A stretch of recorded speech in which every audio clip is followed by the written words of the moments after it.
Imagine you're at a concert. 4 musicians take the stage, a string quartet. Go ahead. They sit down and they start to play. There are no music stands, no sheet music. And the music they're playing is something you've never heard before. In fact, there's no way you could have ever heard it before because what they're playing is completely improvised. The entire piece, completely made up, on the spot. Each musician improvising his own part and somehow creating music that works together as a whole. Each part fitting into something bigger and more majestic. You're listening to Quartetto Fantastico, and this is what they do. Just take a few minutes to listen.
Imagine doing this.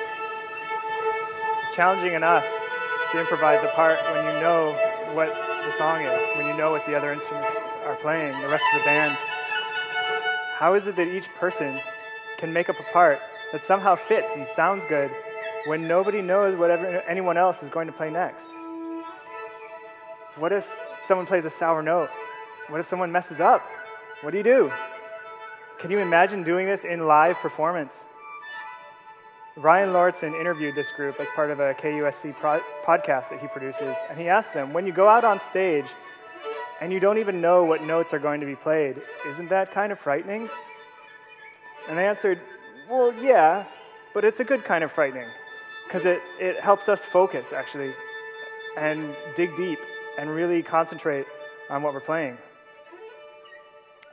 You know, it takes a few things to make something like this work. First of all, these guys speak a common language. You know, they have an understanding of music that is thorough enough that they can have this musical conversation, and there's this kind of give and take amongst them as they create something together. They've been doing this for 7 years. So the second thing is they built up kind of a strong relationship with each other. They've got a good sense of what to expect when they're playing. And because of that comes a sense of trust. And that's probably the most important thing. They know that they can trust each other. If one of them does play a sour note, or if one of them does something unexpected, they trust that they will all be able to adapt and kind of work the music around what they're playing to ultimately create something even more interesting out of what is happening. I have a video clip to show of this. This is a little bit longer and a little more interesting because they're working with a videographer. What you see here, they're performing. Go ahead and start it. They're performing behind a screen. And as they're performing, the videographer is also kind of improvising video images in concert with them. So this will be about 8 minutes long, and let's just enjoy the performance.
Lewis, the first violinist, describes this as somewhat like lucid dreaming. You know, when you realize that you're dreaming, and you realize that you kind of have the power to create what's happening as the world sort of shifts around you. For the violist, Miguel, it's a very spiritual thing. The sharing of hearts. He talks about individual energies coming together to create a whole. That really resonates with me. I see strong spiritual connections in both the music this group creates and the process by which they create it. It's no big stretch to see God in the creative process, right? God is the creator before all else, the being who spoke into the void and created something out of nothing. After that, God made humankind in God's own image. I don't necessarily think that means we look like God does with 10 fingers and 2 eyes and hair on our heads. Rather, it means that as humans, we have been given some of the attributes of God. Things like self-awareness, the ability to reason, a creative spirit. We may not be able to create something unique out of the void quite like God did, but we do have the ability to take what God has given us and create many more variations and new things from that. We are a part of God's creative process. It's continuing, and by giving us the spirit of creativity, God has continued that process through us. Think about that for a minute. I may be biased, but I feel that music is one of the ways we can closest approach the idea of creating something from nothing, this experience of divine creation. What I think is especially fascinating about what Quartetto Fantastico does is that it's unscripted. There's no detailed plan, no schedule, no expectations, no dogma. There's no institution telling them what or how they should play. They have all learned to create something by listening to each other. And even more importantly, they all understand the language of music well enough that what they create together always works as a whole in harmony towards a common goal. And to me, that's also very spiritual. I want to explore a little bit the idea of improvisation in Scripture this morning, because it seems to me that a lot of people somehow get this idea that God, in his knowledge and wisdom, has very specific plans laid out for each one of us. And we have to pray and ask him, God, what is your will for me to do right now, this day? And follow his direction as to what actions we take. As if God somehow has a master score and each one of us is playing our parts. And the best way for us to do that is by learning our notes and listening to God for direction and following to the letter the part he's given us. Now, there may be some truth to that idea, but I don't think it's entirely sound. I believe that God is much more creative than that. God has created us with a creative spirit. He could have created robots, right, that just do what they're told. But instead, God created us with free will and a creative spirit, and these things don't lend themselves to following specific rote plans. These are catalysts for creating infinite variety and completely unexpected outcomes. Or if not unexpected outcomes, at least much more interesting journeys. You know, perhaps God does have some sort of a master score, but if so, I'm convinced that it doesn't look much like this Beethoven symphony score with every note written down on a staff. Rather, I think God's score looks a lot more like this modern score with swooshes of color and scribbles and flourishes that can be interpreted in different ways by the musicians. We can find examples in Scripture of God's improvisation, God being open to different ideas, even changing his mind along the course of Earth's history. Over the last few weeks, Pastor Brandon has been talking about the story of Moses, the journey of Israelites out of the land of slavery, and he's talked about how there are times when Moses would get into a discussion with God, and God would change his mind. I think a really good example of God's improvisation came when Abraham and Sarah got impatient with God's promise and decided to use Hagar to fulfill God's promise of creating a nation through Abraham's offspring. When Sarah had her own child many years later and kicked Hagar out of the house, God told Abraham, I will make the son of a slave into a nation also, because he is your offspring. This is from Genesis 21. In verse 13, God told Hagar, "Lift the boy up, take him by the hand, for I will make him a great nation." And in verse 20, it says, God was with the boy as he grew up. This was not part of God's original plan. If you read the story of Genesis from, beginning to end, God didn't tell Abraham, you're going to have 2 sons, and I will make them both into great nations. God told Abraham, you will have a son. He will be your heir. And when things didn't go according to God's plan, God was like, all right, we'll work with it. The entire book of Judges is pretty much the story of how the Israelites would turn away from God, and God would find a leader to bring them back to him. Do you think God intended for the Israelites to turn away from God time after time and get into trouble with all the nations around them? Do you think that was part of God's plan? He asked them to stay with him. God asked them, stay close to me. And yet, God had to come up with one plan after another. That's improvisation. That's God making music with God's people. In the book of 1 Samuel, we learn that God didn't originally want Israel to have a king, but they asked for one, they pleaded for one, and God said, okay, I'll make it work. Stories like this tell me that God's plan for this world, or more specifically for our individual lives, is somehow flexible and open to improvisation. There are also examples in Scripture of God encouraging us to be creative. In Genesis chapter 2, verse 19, it's written that God brought the animals to the man to see what the man would name them. There's the first example of God asking man to be involved in the creative process. Later on, when Solomon became the king of Israel, God came to him in a dream and said, ask whatever you wish, whatever you want me to give you. He gave Solomon an open slate. And God was so pleased when Solomon asked for wisdom that God promised him unparalleled wealth, honor, and a long life as well. We have the story of Esther as another example, a concubine in the court of a Babylonian king. And when the king was advised to cleanse the kingdom of Jews, Esther's uncle encouraged her to do some creative politicking, saying, who knows but that you have come to your royal position for such a time as this. God blessed her. And through her improvisation, the Jewish people were saved. In the New Testament, in Matthew chapter 10, we hear of Jesus sending out his disciples for ministry, asking them to improvise along the way. Don't take anything with you, he said. If someone welcomes you into their house, stay there, bless them, minister to them. If not, shake off the dust and move on. Play it as it comes. Wait a second, you might ask, don't you believe that God knows the future? What about that text in Jeremiah? Isn't there something about, I know the plans that I have made for you? What about prophecy? How can that allow for improvisation?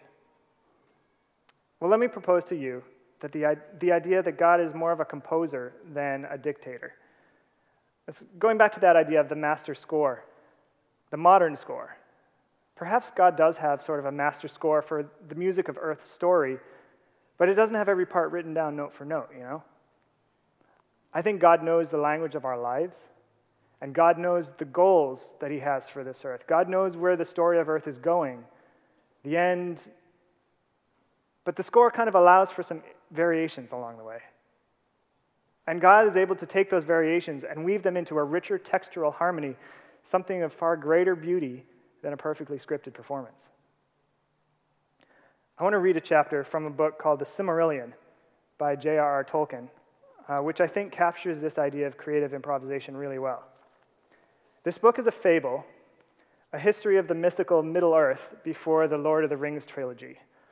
And it starts with a beautiful allegory of creation. So listen to how Tolkien describes the way God takes the things that his creation did, the sweet notes and the discordant ones, even things that were not a part of the original plan per se, and weaves them into something more beautiful. There was Iru, the one, who in Arda is called Ilúvatar. And he made first the Ainur, the holy ones, that were the offspring of his thought. And they were with him before aught else was made. And he spoke to them, propounding to them themes of great music. And they sang before him, and he was glad. But for a long time they sang only each alone, or but few together, while the rest listened. for each comprehended only that part of Iluvatar from which he came, and in the understanding of the brethren they grew but slowly. Yet ever as they listened, they came to a deeper understanding and increased in unison and in harmony. And it came to pass that Iluvatar called together all the Ainur and declared to them a mighty theme, unfolding to them things greater and more wonderful than he had yet revealed. And the glory of its beginning and the splendor of its end amazed the Ainur, so that they bowed before Iluvatar and were silent. Then Iluvatar said to them, "Of the theme that I have declared to you, I will now that ye make together music in harmony, a great music. And since I have kindled you with the flame imperishable, ye shall show forth your powers in adorning this theme, each with his own thoughts and devices, if he will. And I will sit and listen, and be glad that through you great beauty has been wakened into song." Then the voices of the Ainur, like harps and lutes and pipes and trumpets, like viols and organs, and like unto thousands and countless choirs, singing with words, and began to fashion the theme of Iluvatar to a great music. And a sound arose of endless interchanging melodies, woven in harmony, that passed beyond hearing into the depths and into the heights. And the places of the dwelling of Iluvatar were filled to overflowing. And the music and the echo of the music went out into the void, and it was not void. Never since have the Ainur made any music like to this music, though it has been said that a greater still shall be made before Iluvatar by the choirs of the Ainur and the children of men after the end of days. Then the themes of Iluvatar shall be played right, and take being in the moment of their utterance. For all shall then understand fully his intent in their part, and each will know the comprehension of each, and Iluvatar shall give their thoughts, the secret fire being well pleased. But for now Iluvatar sat and hearkened. For a great while it seemed good to him, for in the music there were no flaws. But as the theme progressed, it came into the heart of Melkor to interweave matters of his own imagining that were not in accord with the theme of Iluvatar. For he sought therein to increase the power and glory of the part assigned to himself. To Melkor among Ainur had been given the greatest of gifts of power and knowledge, and he had a share in all of the gifts of his brethren. He had gone often alone into the void places, seeking the imperishable flame. For desire grew hot within him to bring into being things of his own, and it seemed to him that Iluvatar took no thought for the void, and he was impatient of its emptiness. Yet he did not find the fire, for it is with Iluvatar. And being alone, he had begun to conceive thoughts of his own, unlike those of his brethren. Some of those thoughts he now wove into the music, and straightway discord rose around him. And many that sang nigh him grew despondent, and their thought was disturbed, and their music faltered. But some began to attune their music to his, rather than to the thought which they had had at first. Then the discord of Melkor spread ever wider, and the melodies which had been heard before foundered in a sea of turbulent sound. But Iluvatar sat and hearkened, until it seemed that about his throne there was a raging storm, as if dark waters that made war upon one another in an endless wrath that would not be assuaged. Then Iluvatar rose, and the Ainur perceived that he smiled. He lifted up his left hand, and a new theme began amid the storm, like and yet unlike to the former theme, and it gathered power and a new beauty. But the discord of Melkor rose in uproar and contended with it, and again there was war of sound more violent than before, until many of the Ainur were dismayed and sang no longer, and Melkor had the mastery. Then again Iluvatar rose, and the Ainur perceived that his countenance was stern, and he lifted up his right hand, and behold, a third theme grew amidst the confusion, and it was unlike the others. For it seemed at first soft and sweet, a mere rippling of gentle sounds and delicate melodies. But it could not be quenched, and it took to itself power and profundity. And it seemed at last that there were two musics progressing at one time before the seat of Iluvatar, and they were utterly at variance. The one was deep and wide and beautiful, but slow and blended with an immeasurable sorrow, from which its own beauty chiefly came.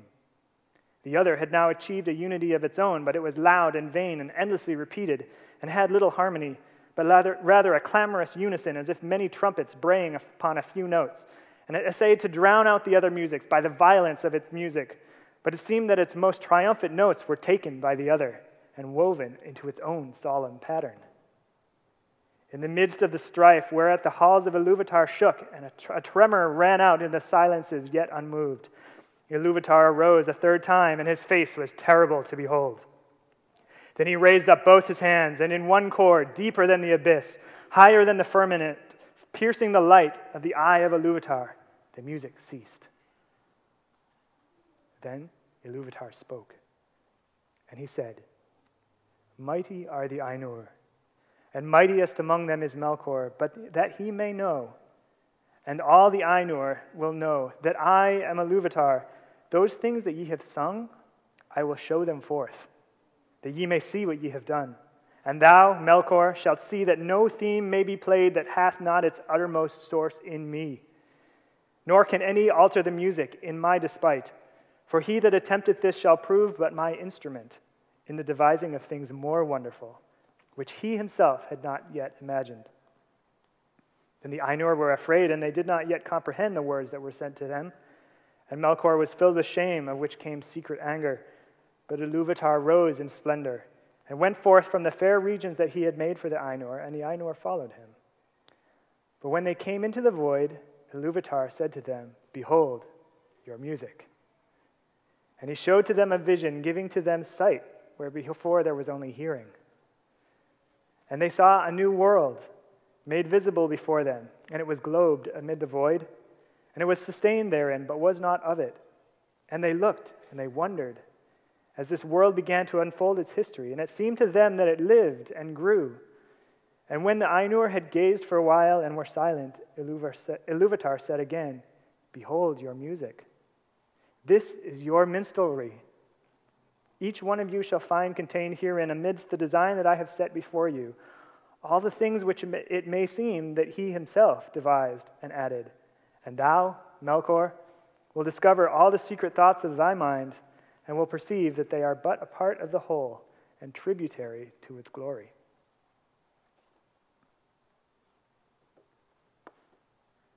Did you catch that?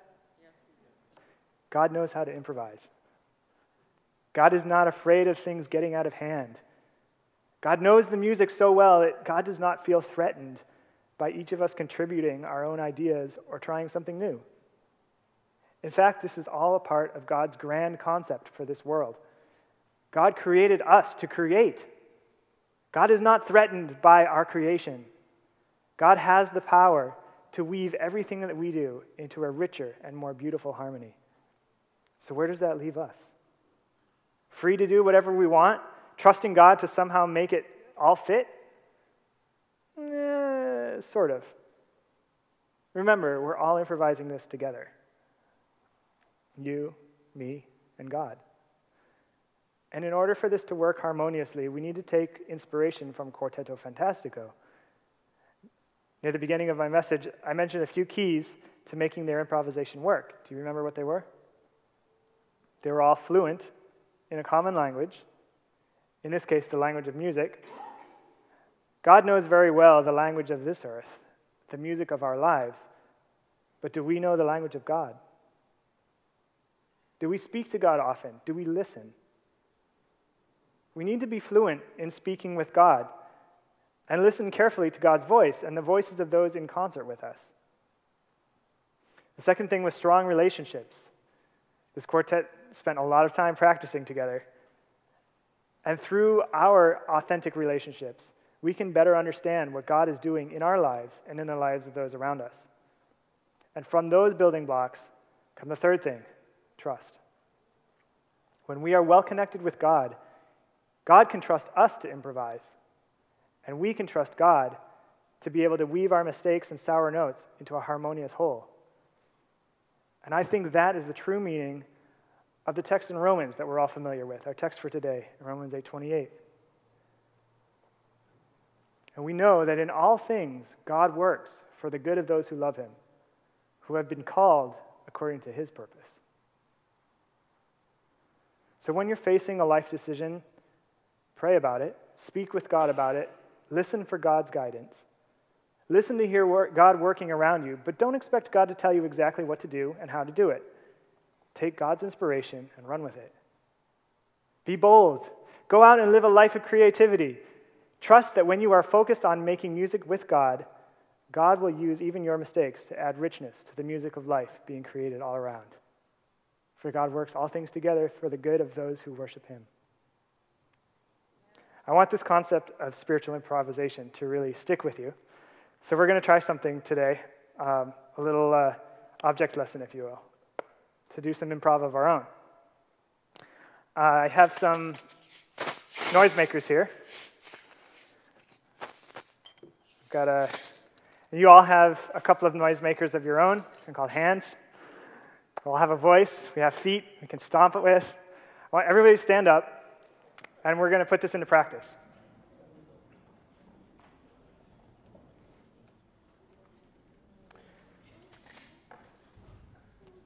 Let's see. I need some people who will be brave enough to play shaker. Who wants a shaker? Come on, don't be shy. All you gotta do is shake it. Catch. There you go.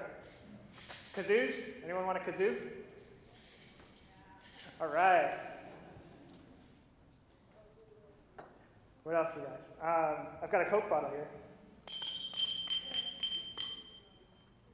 You want to play a bottle? Yeah, maybe. You want to play the bottle? Okay. All right. You've got a quattro with you? Give that a strum. Let's hear what that sounds like. Nice. We've got a trumpet over here. We've got a harmonica. Where's our harmonica? Sweet. We also have pews we can bang on. Right? Let's get creative here. Do we have hymn books? How about this?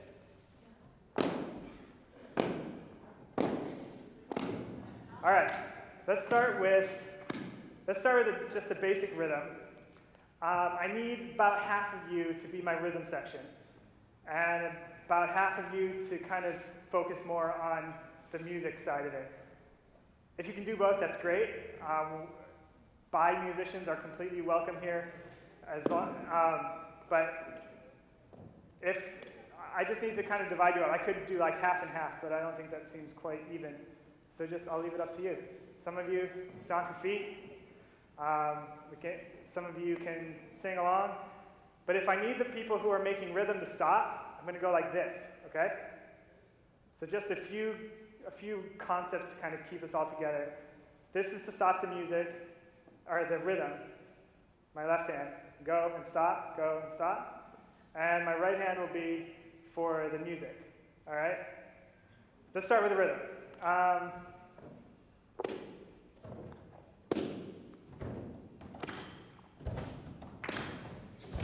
Feel free to add whatever you want to make it more interesting. Some of you grab a hymnal. It makes a really cool sound.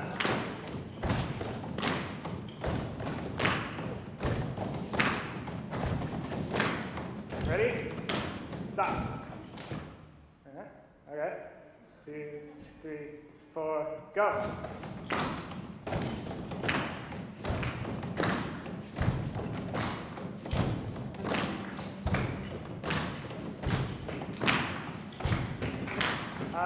Can you play a G chord for us? Yeah, okay. Let's do a B minor. Or E minor. We'll cut back to D.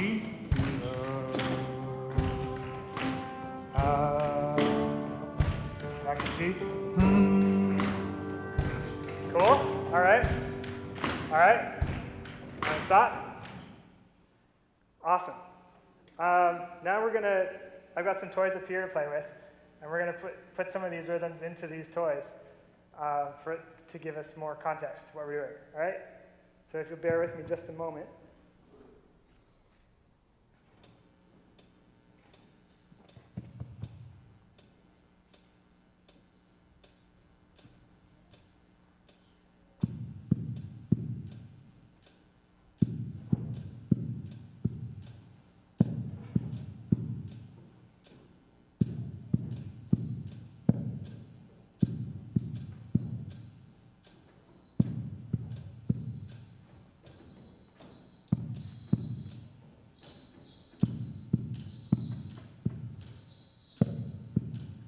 there's our basic rhythm, okay? So those of you who are doing rhythm, go ahead, let's get that started.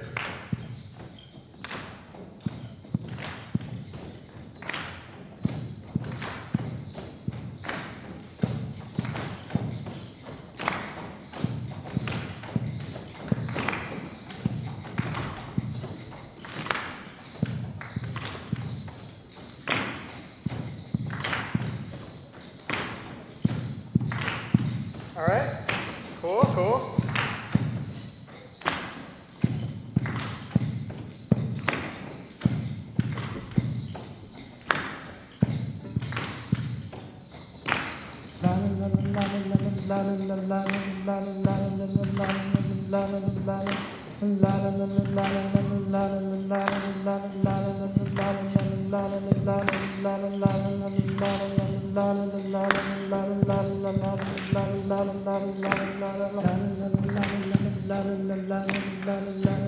All right, go ahead and sing along with this.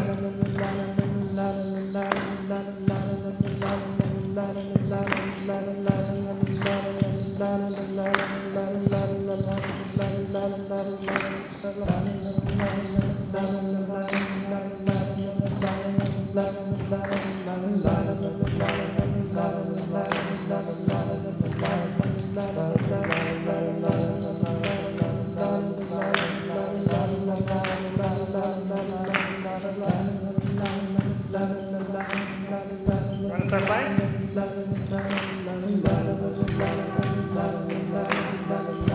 Cool, cool.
I don't hear enough people singing.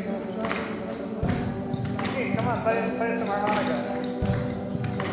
La la la, la la la.